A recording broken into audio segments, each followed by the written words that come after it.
Assalamualaikum warahmatullahi wabarakatuh. Teman-teman, kembali lagi di channel YouTube saya, Khairun Imam. Gimana nih kabar kalian? Semoga kita semua selalu diberi kesehatan, kemudahan, dan juga limpahan rezeki dari Yang Maha Kuasa, teman-teman ya.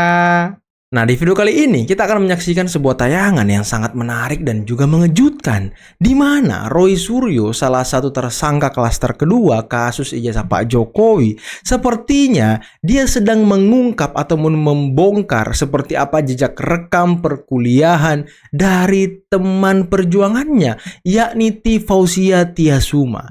Dan ini dibuat terang oleh Bang Irjan Mosato. Nanti kita simak videonya, dan ini seru banget, membongkar jejak rekam pendidikan seseorang. Dan ini berkaitan dengan ijazah, teman-teman. Rismon udah, Tifa ini lagi ongoing. Nah, nanti siapa lagi nih yang akan menyusul? Selain itu, saya juga punya tayangan di mana Refli Harun, pengacara dari teroris, sepertinya sedang kena sentilan-sentilan panas dari mantan Karwasidik Mabes Polri, yakni Bapak Irjen Pol Perwirawan Riki Sitohang. Selain menyentil Refli Harun, Pak Riki Sitohang juga ikut menyentil Ugroseno, mantan Wakapolri yang sekarang sepertinya sih beliau sedang mati-matian membela teroris, berusaha untuk menyelamatkan teroris dari jerat hukum. Dan terakhir, kita akan menyaksikan sebuah tayangan di mana Ahmad Khozinuddin lagi-lagi menegaskan bahwa kasus ini harus sampai pengadilan. Waduh, apakah ini bantahan keras kepada Refli Harun? Nanti kita simak videonya. Tapi sebelum kita mulai, jangan lupa like, subscribe, dan share. Dan tanpa perlu berlama-lama lagi, mari kita mulai videonya berikut ini. Ada satu bab yang saya khusus membedah otaknya Termul. Waduh, membedah otak Termul. Membedah otak Termul. Iya. Karena saya mungkin sama dengan masyarakat Indonesia ya. Sama dengan masyarakat. Kita sudah mati-matian ya. Artinya sudah dengan segenap kepengetahuan kita memberikan informasi. Kok ya masih percaya gitu loh. Ya, kita itu percaya kan bingung UGM. Kita kan. Kita percaya kalau UGM. otak Termul itu tidak dibedah ya kita nggak ngerti. Ternyata memang betul bahwa ketika kita membedah otaknya Termul baru kita mendapatkan pemahaman. Ya, mengapa otak Termul seperti itu cara kerjanya. Waduh, bentar teman-teman. Bentar. Saya mau tanya sama kalian yang nonton ya. Kira-kira Tifa membedah otak Termul itu pakai ilmu apa? Ilmu beyond thinking kah? Atau ilmu penerawangan? Kira-kira yang mana? Coba kalian komen di bawah ya. Karena kan Dokter Tifa juga sedang menyelesaikan, insya Allah akan mendapatkan 2 gelar doktor sekaligus ya, gitu. Jadi lagi menyelesaikan, jadi lagi konsentrasi. Dokternya satu di Unpad, satunya lagi kalau nggak salah di UI. Dia kandidat doktor. Oke, kita lihat apakah dia sedang aktif sebagai mahasiswa saat ini. Masih ada kampus lain lagi yang dilanjut. Oke, masih di UI juga teman-teman. Kita lihat. Ini lihat buktinya. Lihat. 9 Agustus 2019 program studi doktor ilmu kedokteran. Apa yang terjadi? Non-aktif semenjak 2025-2026 semester genap. Non-aktif. Ya. Ini dibilang ahli peneliti. Nah, sama ini. Di Unpad dia cuti. Oke lah, kalau cuti, mungkin cuti nanti akan dilanjutkan lagi. Dalam hal ini kandidat doktor, silakan ya. Tetapi yang kita ragukan ini teman-teman, cuti ini bisa berkepanjangan. Kenapa? Pak, track recordnya ada di UI 2 kali mengundurkan diri lalu nonaktif. Ini dia cuti, lama-lama dia mengundurkan diri. Makanya teman-teman, kita cross check dulu ini dia ngomong benar apa enggak ini.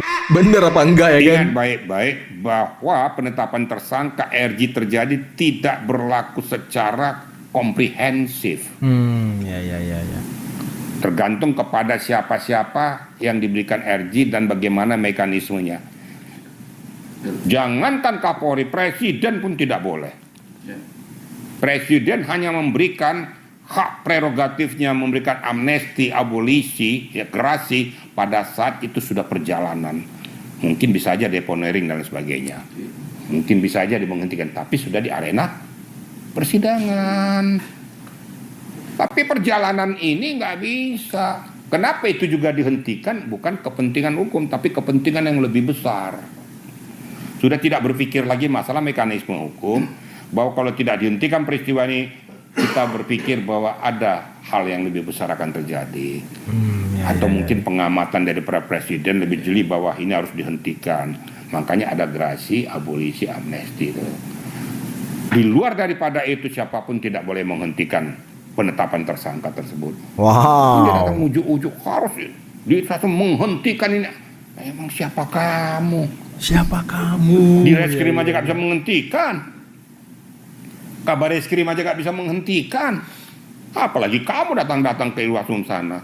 Irwasum fungsinya adalah pengawasan, bukan menghentikan. Iya. Pengawasan diberikan dipanggil kalau ada terjadi penyimpangan atau kesalahan dalam hal mekanisme yang ada di kepolisian. Turun Irwasum, turun Biro Wasidik, turun yang namanya Propam. Nah, itu kira-kira. Tapi titik akhirnya menghentikan tetap adalah penyidik itu melalui atasan penyidiknya. Jadi supaya masyarakat juga paham. Saya kadang-kadang jadi geli yang sialnya itu datang ke sana, ada pula lagi salah satunya itu jenderal pula lagi. Aduh, amit-amit. Siapa tuh Pak jenderalnya, Pak? Saya nggak tahu belajar hukum di mana nih orang, nggak ngerti saya gitu loh. Tapi kan saya jadi sakit perut. Sakit perut ya kan.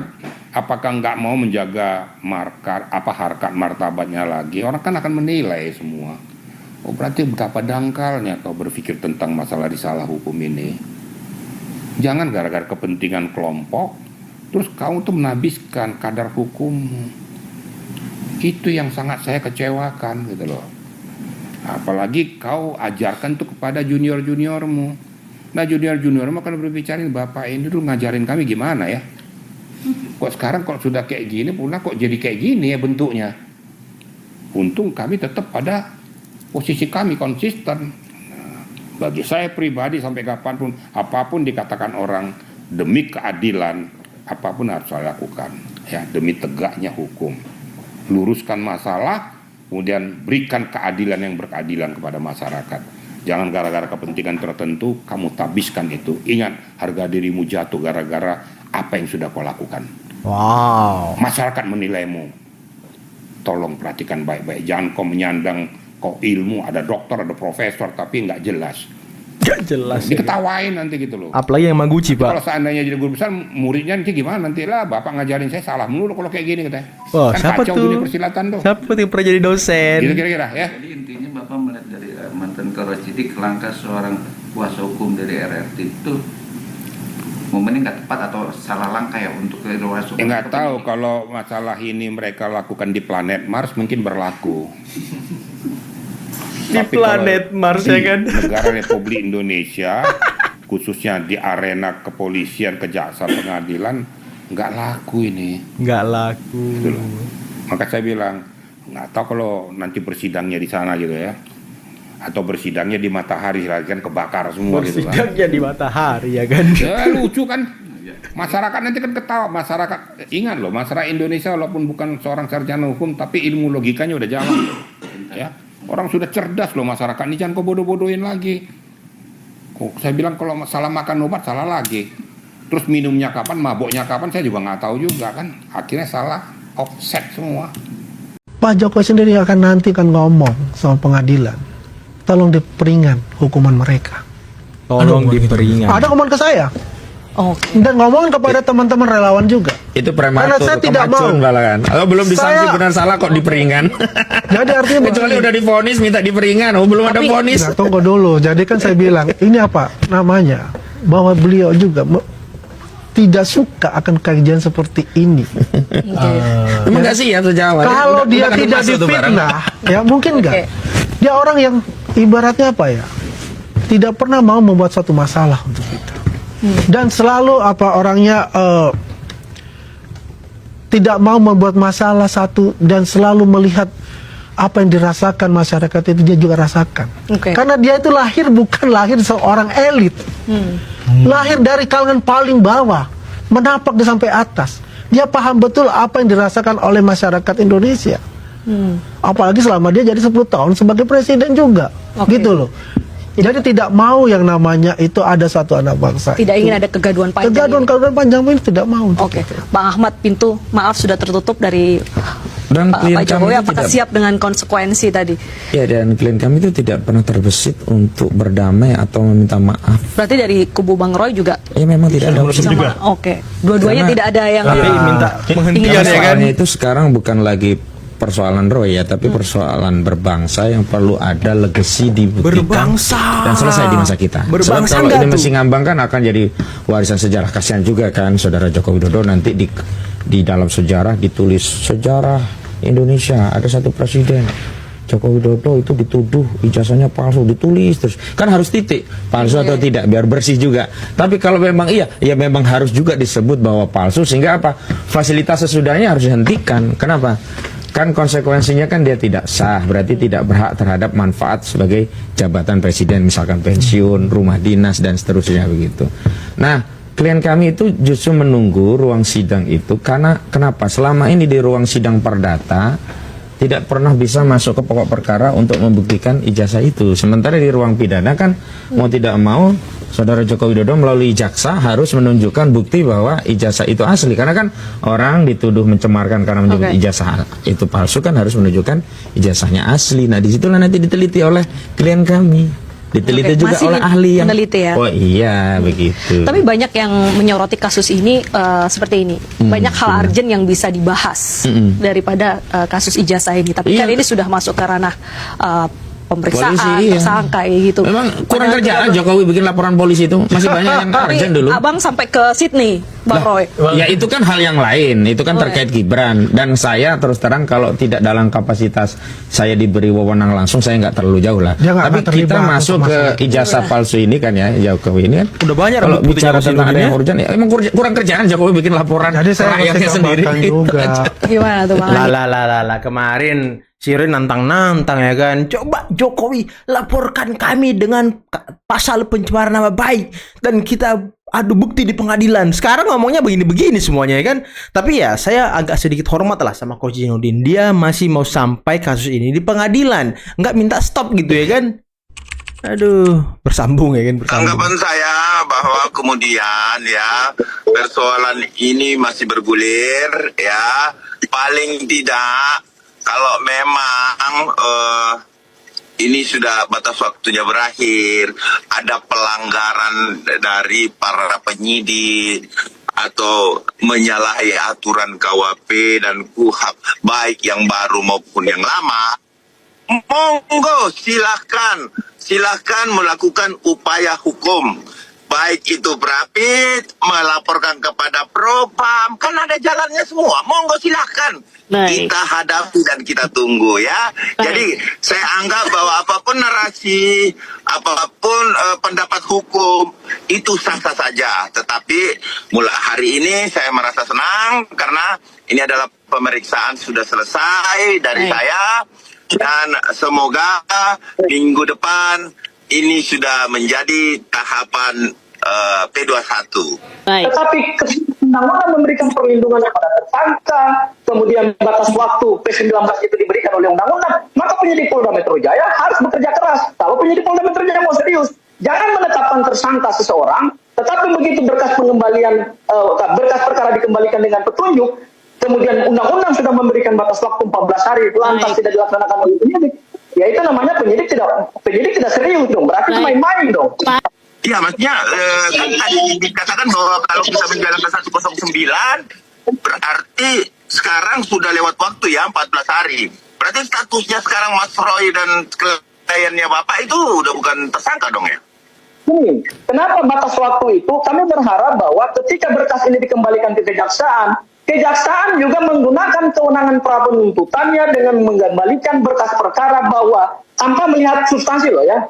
Jadi hukum acara bekerjanya begini. Tanpa dia melihat substansi bahwa berkas sudah dipenuhi oleh penyidik, bahwa keterangan saksi sudah didalami, bahwa keterangan ahli juga sudah didalami. Begitu lewat 14 hari, dan 14 hari itu sangat dipegang teguh oleh pihak kejaksaan, maka pihak kejaksaan dengan kewenangan prapenuntutannya mengembalikan berkas perkara kepada penyidik Polda Metro Jaya, artinya berkas itu tidak bisa di-P21 oleh jaksa penuntut umum, sehingga penyidik bisa menggunakan kewenangan yang ada pada pasal 24 KUHP yang baru, yaitu menghentikan penyidikan, yaitu demi hukum. Aja kan di beberapa stasiun TV pada saat saya bersama, atau pada saat saya menonton, atau pada saat saya menjadi narasumber, tentunya saya jelaskan bahwa ini yang disebutkan gitu loh. Jadi lebih spesifik di situ. Penilaiannya lebih ke situ, pertanyaan itu. Terus yang kedua, saya menandatangani banyak banget karena saya juga adalah saksi Bapak Insinyur Joko Widodo. Saya juga saksi di beberapa laporan. Jadi hampir semua laporan lah menjadi saksi di situ. Jadi banyak banget yang kita tanda tangani. Pertanyaan sih cukup signifikan dan saya rasa itu tajam sekali sesuai dengan penyesuaian pertanyaan dengan alat bukti yang ada. Jadi penyesuaian pertanyaan itu kan pasti tentunya dengan alat bukti yang ada. Sehingga saya menganggap bahwa ini nggak mungkin selesai dengan singkat karena sangat-sangat ini kena betul lah ya kali ini ya. Nah untuk itu saya surat tadi nanti biar dijelaskan Pak Lecu ya. Itu surat tadi juga nanti Pak Lecu jelaskan apakah sudah diterima atau dengan baik atau apa, seperti apa tentang koordinasi terhadap kejaksaan itu nanti beliau yang jelasin. Jadi intinya bahwa pemeriksaan saya hari ini betul-betul sangat substansial terhadap penyesuaian alat bukti ya. Jadi saya menganggap bahwa ini luar biasa sekali karena tadinya hanya persoalan pencemaran nama baik, terus fitnah, tapi ini meningkat, kulminasinya meningkat kepada pendalaman pada manipulasi data elektronik. Kayaknya seperti itu arahnya. Ya. Di belah mana sih manipulasi itu kalau Nah, kita intinya penyelesaian alat bukti. Saya nggak bisa bongkar semua karena ini merusak penyidikan, tetapi yang saya anggap bahwa ini sangat menjerat sekali. Ini sangat-sangat menjerat sekali untuk mereka. Dan mungkin ya ini harus memang disudahi dari narasi-narasi tindak pidana ini. Dan ya saya hanya bisa menyampaikan bahwa saya hari ini lega karena ternyata ini kulminasinya meningkat. Dia grafiknya naik ya gitu. Oke, ada pertanyaan lagi? Oke teman-teman, itulah tadi beberapa video yang bisa kita simak, yang bisa kita saksikan pada kesempatan kali ini. Dan gimana menurut kalian? Apa jawaban kalian mengenai pertanyaan saya tadi? Yang digunakan Tifa dalam meneliti otak-otak termul ini kira-kira ilmu apa ya? Beyond thinking atau ilmu goib yang dikatakan oleh Bang Andi Aswan di Rakyat Bersuara. Karena Tifa ini kan jago menerawang. Dia dulu sempat menerawang Anies Baswedan akan menjadi orang besar, ya kan, akan menjadi sekjen PBB, akan menjadi ini, akan menjadi itu. Ternyata ya nggak tahu ya.